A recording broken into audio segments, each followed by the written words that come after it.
Hey Planethoners, I can't believe it's 2016 already. That is, the 2015 is almost over, Christmas is almost here, and we're into the 2016 Planethon. It's been a crazy year. I don't know about you, but my year has been a bit of a ride this year, um, due in part to the boost I got at the Planethon at the beginning of 2015, 2015. And it's been amazing. Huge growth, really some great connections, and lots of new and interesting challenges. For those of you who don't know me, I'm Kelly Christian, and I'm the owner of Casey and Company. Original, I know, but it's a brick and mortar tax and bookkeeping business in BC, Canada. And I help online entrepreneurs and location independent people create their business and money systems and keep them flowing and running and making sure that all the pieces of their puzzle go together.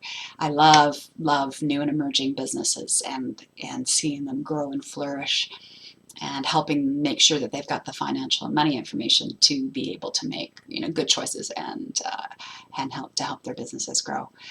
So when Amber asked me if I would talk and do a quick video for you guys, I'm gonna try and do quick. I'm not so great at quick, so I'll do my best. But what I wanted to talk about was one of the biggest changes in my business was putting my systems in place this year and being able to allow my business to grow and change, because before it was just me, and to be able to take on assistance and to be able to allow other people to help me so I could have more time to be able to focus on the CEO part. I had to put systems in place. So I thought what I would share with you today is how to set up a basic money system, because that's where a lot of people get caught. They can set up the other systems, but for some reason people have huge blocks around money, and it's so great when it's handled, and it's so bad when it's not. We've all done it, right? So the money system I want to talk to you about today is, there's going to be three things I want you to take a look at while you're doing the Planathon, and incorporate that in. I know Amber does a money section, so work it into that time or do it another time. But the first thing I want you to look at is your personal style. So what kind of things do you like? Do you use a paper planner and you love paper? Do you not mind spreadsheets? Do you really love online software and you love figuring out how to make the new softwares work, and like having all the pieces to go together, and how have your phone and you have all this cool stuff on it?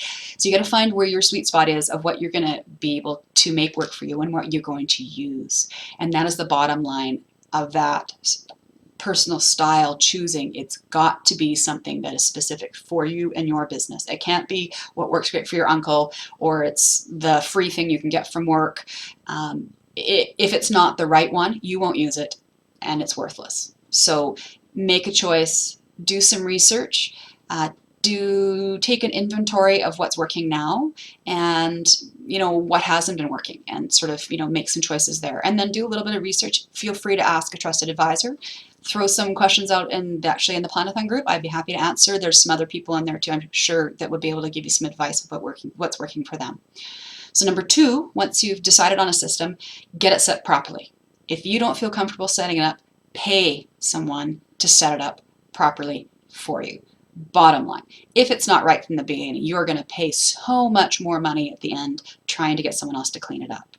So spend a little bit of money. If you're doing a spreadsheet, get someone to set it up for you. Unless you're an Excel whiz, get someone to set it up for you. Pay someone on Elance, or somebody that's really good at that stuff to do it, set it up properly. Make sure you've got drop downs in your expense category, right? So if you've got, just a quick example, if you've got an entertainment expense, you went to a restaurant, you would have the date, the name of the restaurant, the amount, and then you would have another column that just says expense category. And in there you can do a click and have a drop down that'll have entertainment expenses, car expenses, blah, blah, blah, blah, blah, all the way down. And you just have to click entertainment, that's it.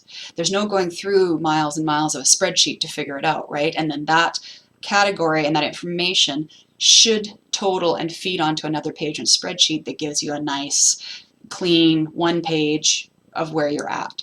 So that kind of spreadsheet is what you're looking for if you're going to use it, because it's the one you will use. It's the easiest way and it's the cleanest way to use a spreadsheet.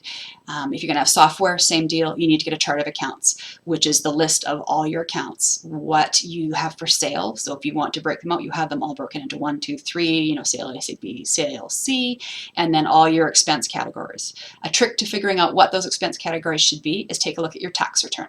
So you get your tax return back from your accountant or your tax planner, and there should be a biz statement of business activities in it. And in there, you'll see the breakdown of categories of the expenses that your business had or will have. And if you don't have one, let me know. I can pull one and pop it in the Facebook group too. But that gives you an outline of what categories you should be tracking. It's super easy that way. Use them, set it up in your accounting system, set it up in your Excel, print a copy, put it inside your planner if you are doing a paper-based system. But regardless, make sure that's set up first and stay consistent with it. And again, you can pay someone to do this. It's not super expensive. Pay someone, get it done right, and then move on. Number 3 is scheduling time every week. So that's really an important part. You can choose whatever day of the week works. For a lot of people, Sunday, Monday work really well when you're planning your week. You sit down, go through your money, set up your, plan for your week, for your family life, for your business life, and just get that paperwork handled and done and in, and it's clean. Then you start your week where your money, your bank balances are, bills need to be paid, or you do it on a Friday and it's the wrap up of your week. And the same thing, you go through and see what you spent, where you're at, how much money you made, and wrap that up at that point. So the 3 big things in a money system are: find something that's going to work for you and set it up properly, and pay someone if you have to, but get it set up properly. Schedule time every week. You've got to make a money date. There's no way about it. Otherwise, it gets so far ahead of you and you just never start it, and you never finish it. So those are the 3 areas I wanted to talk to you about. But since it's the Planathon, we still need to talk, of course, about planners. So I'm going to quickly review what I do, and it's pretty easy because I love Asana. I use Asana for everything. It runs my whole business and all my clients, plus it's my brain dump for all my ideas and any information that I find somewhere that I really want to keep, I put there. I use G Drive as well, Google Drive as well, that links, and so it connects to my Asana. But seriously, Asana is my my second brain, and everything is in there. So that's what I use. But that being said, I can't say I don't like paper. So what I got this year was the ARC system, and with the tabs, and you can do your own punch system. So this is my baby. It's all my papers and things from courses and information I wanted to save, and it was everywhere in different piles, and it was driving me insane. So I went out and just got this cheap thing from Staples, right? Much like Nikki, same thing. It was a deal. These ones, I don't know what they were in the sale bin, right? These little file dividers for now, and of course I used my label maker and made little labels. It's not as pretty as some, and it's just definitely in the works, but it's coming together for my paper system. And I think what I'm going to do for my planner is going to do a half size one.